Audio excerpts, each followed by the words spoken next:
कोविड-19 virus 2020 के शुरुआत से ही सभी के दिमाग में छाया हुआ है।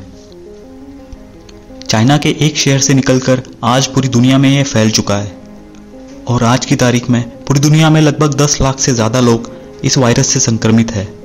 जो भी न्यूज़ चैनल्स देखे तो सभी कोविड-19 से हुई मौतों के और संक्रमित हुए लोगों के बढ़ते आंकड़े बता रहा है।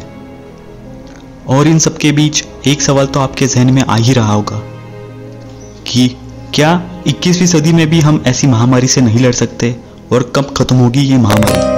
आप देख रहे हैं असली इंडिया, तो चलिए शुरू करते हैं। हम आपको दुनिया के जाने माने एक्सपर्ट्स की इस पे क्या राय है ये बताते हैं। साइंस लेखक एड योंग ने 2 साल पहले एक आर्टिकल लिखा था कि कैसे एक जागतिक महामारी को जल्द ही नहीं रोका जा सकता और 3 ऐसे तरीके हैं जिससे इस महामारी को अंत तक लाया जा सकता है। पहला ये कि महामारी को कोई संभावित अंत नहीं हो सकता, ये चलती ही रहेगी। दूसरा तरीका बहुत घातक है और तीसरा बहुत लंबा तरीका है। एड योंग बताते हैं कि पहले तरीके में जब तक सारे केसेस खत्म नहीं हो जाते तब तक सारी दुनिया भर के देश लॉकडाउन या क्वारंटाइन में चले जाए और ज़्यादा से ज़्यादा सामूहिक टेस्टिंग्स के उपक्रम किए जाए। इस तरीके में गरीब लोगों के लिए ज़्यादा मुश्किलें होगी और इसमें सारे सामूहिक टेस्टिंग्स के लिए बहुत ज़्यादा वक्त और वॉलंटियर्स भी लगेंगे। तो ये तरीका देखा जाए तो संभव नहीं है। अमेरिका को देखा जाए तो अमेरिका का महामारी को यह संभावित रिस्पॉन्स था कि महामारी के शुरुआत में ही एक इफेक्टिव वायरल टेस्ट बनाकर लोगों में इसे डिस्ट्रीब्यूट कर दिया जाए। पर आज के हालात देखा जाए तो अमेरिका के कोई तरीके आज इस महामारी के विरुद्ध नहीं काम कर पा रहे और सबसे ज़्यादा लोग इसी देश में संक्रमित है। इटली और स्पेन तो जैसे इस महामारी से तबाह ही हो गए हैं।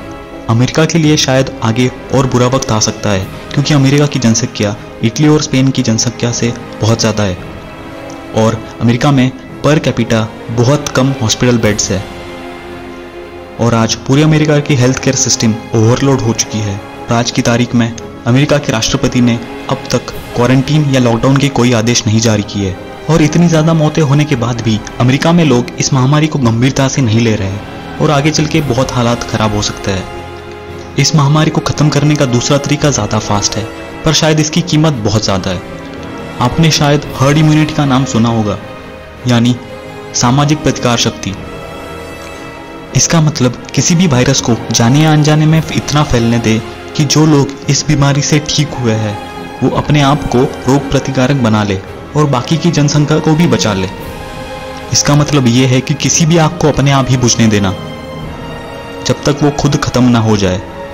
पर यदि हमने किसी भी आग को अपने आप बुझने के लिए छोड़ दिया तो वो इतनी चीज़ें जला देगी कि बाद में बुझने के बाद जलने के लिए कुछ बचेगा ही नहीं। और सारी दुनिया ने ये तरीका अपनाया तो दुनिया में शायद बहुत कम लोग बच जाएंगे। तीसरा तरीका ज़्यादा उपयुक्त और संभावित है पर यह ज़रा सा लंबा है। इस तरीके में ज़्यादा वक्त लगेगा। इस तरीके में हमें सोशल डिस्टेंसिंग और क्वारंटाइन जारी रखना होगा। उन इलाकों में ज़्यादा क्वारंटाइन करना होगा जिनमें वायरस ज़्यादा इफेक्टिव है और जिन इलाकों में इस वायरस से ज़्यादा लोग संक्रमित है तक कोई इफेक्टिव वैक्सीन ना बन जाए। इसका मतलब इस वायरस को हमारे रोग प्रतिकारक शक्ति को ही खत्म करने दे। हमारी रोग प्रतिकारक शक्ति इस वायरस के खिलाफ एंटीबॉडीज बनाकर इसे खत्म कर देगी। ये सुनने में शायद अजीब लगे पर इसके ज़्यादा अच्छे नतीजे आएंगे। इसमें बहुत सारे लोगों की इस वायरस से संक्रमित होने की संभावना है और अति संवेदनशील लोगों की मौतें भी होंगी। पर इस तरीके में संक्रमण ज़्यादा नहीं फैलेगा और बाकी लोग इससे बचे रहेंगे। इसका यही उद्देश्य है कि कम से कम मौतें हो, इस संक्रमित लोगों को अस्पतालों में वेंटिलेटर्स और बेड्स की कमी ना हो और कोविड-19 से कम मौतें हो।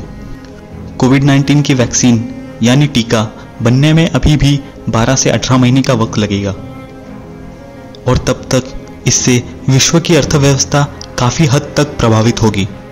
इंटरनेशनल मॉनेटरी फंड ने यह बताया है कि कोरोना वायरस और लॉकडाउन की वजह से 2020 में भारत का ग्रोथ रेट 5.6% से घटकर पिछले कई वर्षों में सबसे कम ग्रोथ रेट होगा। कोविड-19 वायरस इतनी आसानी से नहीं खत्म होगा और इसके परिणाम स्वरूप लोग दोस्तों और परिवार वालों को खो बैठेंगे। अगर हम वायरस खत्म करने का तीसरा तरीका अपनाएं तो इससे कम लोगों की मौतें होगी। कोविड-19 वायरस कब और कैसे खत्म होगा, ये दो चीज़ों पे डिपेंड है जो साइंटिस्ट अभी तक नहीं समझ पाए। पहला, वायरस के पनपने का मौसम, और दूसरा, रोग प्रतिकारक शक्ति के काम करने का वक्त। साइंटिस्ट अभी तक ये पता नहीं लगा पाए कि कोविड-19 वायरस किस मौसम में पनप सकता है और किस मौसम में नहीं। और दूसरी चीज़, हमारी रोग प्रतिकारक शक्ति कितने वक्त के बाद इस वायरस के खिलाफ काम करना शुरू करती है। जैसे 2003 सार्स वायरस के खिलाफ हमारी बॉडी को इम्यूनिटी बनाने में बहुत ज़्यादा वक्त लगता है, वैसे ही शायद कोविड-19 के खिलाफ भी हमारी बॉडी को उतना ही वक्त इम्यूनिटी बनाने में लगेगा।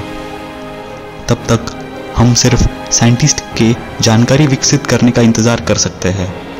इससे कोरोना वायरस के इलाज में बहुत मदद मिलेगी। इसी तरह से हम इस वायरस को अंत तक ला सकते हैं और लोगों को इससे होने वाले नुकसान को कम कर सकते हैं।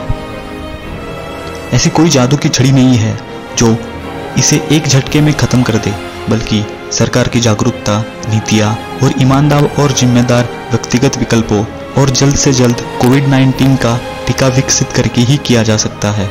कोविड-19 के खत्म होने की संभावना 2021 की अंत तक या फिर 2022 की शुरुआत तक अनुमानित है।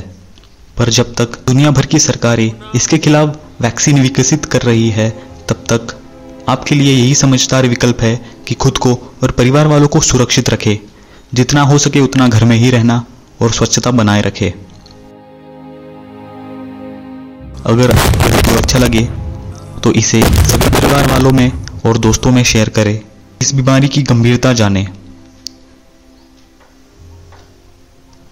आपका सुरक्षित और स्वच्छ रहना ही इस वायरस के अंत की कड़ी है। आप हमारे चैनल असली इंडिया को सब्सक्राइब भी कर सकते हैं। जय हिंद, भारत माता की जय।